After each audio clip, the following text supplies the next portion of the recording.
Hey, I'm Lynn with Salt Marsh Properties, and we are a real estate team here locally in Charleston.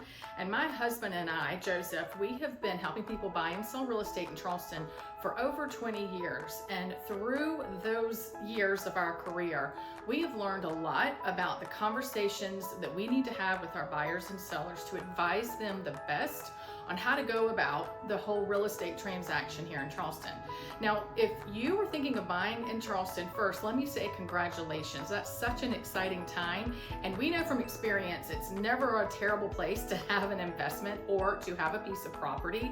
So thumbs up on that, and I'm excited for you. However, there can be a lot of details that come towards the buyer, right? And that's my job as our buyer's agent, is to keep those details straight and to make sure that I advise you from start to finish. And together we figure out the absolute best plan.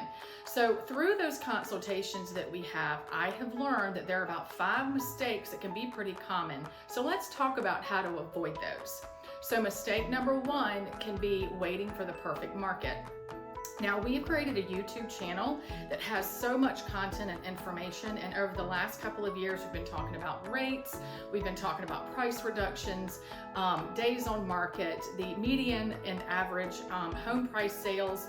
So go take a look at that YouTube channel to look up any of the content that might be of interest to you. However, what it teaches us is markets are cyclical. Markets can change. Markets are not completely predictable. So waiting for the perfect market can be a mistake. What we always talk about is it's when it's perfect for you, and you get to that information, you get to that answer by doing the proper research with a loan officer, with the timing. You know, what we've learned is most people buy and sell when something in their life has changed. So really the real estate transaction is solely based on a personal timeline. So to wait for the perfect market is not the greatest way to go about it. What you need to do is have an advisor tell you what the market is reflecting. Then you know what to go after, how to negotiate, when to walk away, and make sure you have the best deal that's going to suit your real estate strategy and goals, right? So now let's talk about mistake number 2. Looking at homes before you have your financing figured out. So we do not show property, if at all possible, until we know for sure you've talked to a lender, you understand your numbers, you crunch those, because I have had the experience where a buyer has gone out, fallen in love with the house, and then when we start to do the numbers, we realize they did not want to have to spend what that house would require, so they had to walk away from the house, and that was really disappointing. And we all learned the lesson, which is do not look at anything. Now, I know we have the internet just throwing things at you, and it's fun to look at photos and all of that. That's just going to be part of the whole experience, but let's try not to go look at anything until you know exactly how those numbers are going to play out and you fully understand the different numbers that come with buying a house. Now, that brings us to mistake number 3, which is you only look at the sales price. There are multiple ways and multiple things that you have to invest or pay for when you own a house. You have everything from HOAs to, in this area, flood insurance. You have homeowners insurance. There's even now a more, it's a very typical fee now of buying into the neighborhood. It's like, welcome to the neighborhood fee.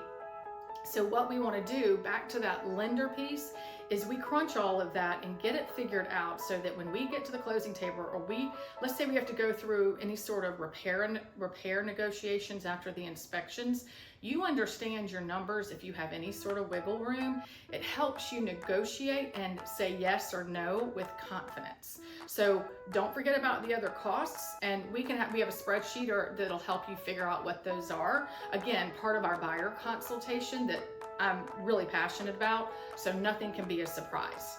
Okay, let's talk about mistake number 4, not having a plan B. So this is a little unique, but I am your business advisor, right? I cannot do real estate with emotion. That would not be the best way to walk you through that transaction. Now, real estate is emotional.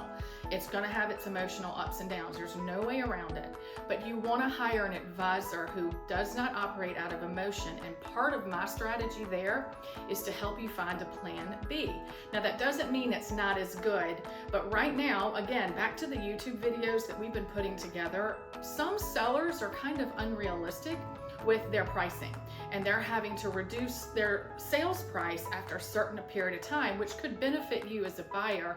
But let's say we haven't hit them there yet where they are starting to think, I may have gotten the price wrong. When you start negotiating with a seller, if you fall in love with this house and you have not gone through the exercise, okay, if this one doesn't work out, what could be another one that I could pursue? We could then start getting into emotional negotiating, which I really advise against. One of the strongest parts of negotiation is knowing when to walk away when the buyer and the seller are not a good fit. And you figure that out by writing an offer and by going through the negotiations. And then sometimes when you're in the repair negotiations, that also can create a hiccup. So having that plan B where you have two houses that you really feel good about owning, we go after one, and if you learn that it's not a good fit, you can walk away and pursue the other one and stick to your strategy of real estate investing, whatever those numbers are, and we don't let emotion drive. Okay, mistake number 5 and our last one. This one's becoming a much more predominant conversation because Charleston is having such great development. There are all these beautiful neighborhoods out there, and it's natural to walk out, get a feel for the neighborhood, get a sense of what it's like. However, the question is, do I need my own buyer's agent if I'm buying new construction? Because those agents are so nice and helpful and will walk you through everything. I love working with the builder's agent. They are fantastic. However, they represent the builder's interests. They don't represent your interest. Whereas if you have your own advisor, if anything snags during that build, timing, any mistakes that are made, you have an advocate whose sole job is to find a win-win, make sure that we get back on track with the build. And also, almost all builders offer out the commission to the buyer's agent. So that portion of it also is determined, and we are covered by that process. So having your own advisor doesn't cost you any more money as it relates to a separate fee for a buyer's agent.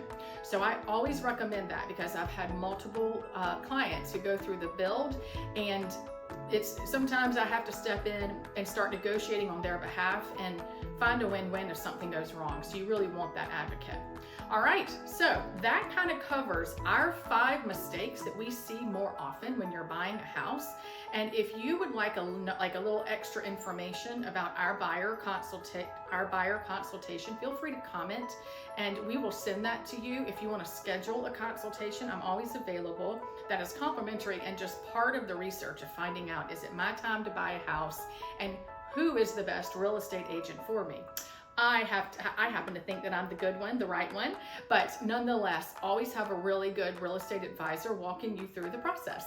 So anyway, that's a little tidbit on some of the ways we can make sure your strategy, your goals, and your timing are what we go after. Subscribe to our YouTube. Don't forget to reach out if you need anything, and thanks for listening. See y'all soon.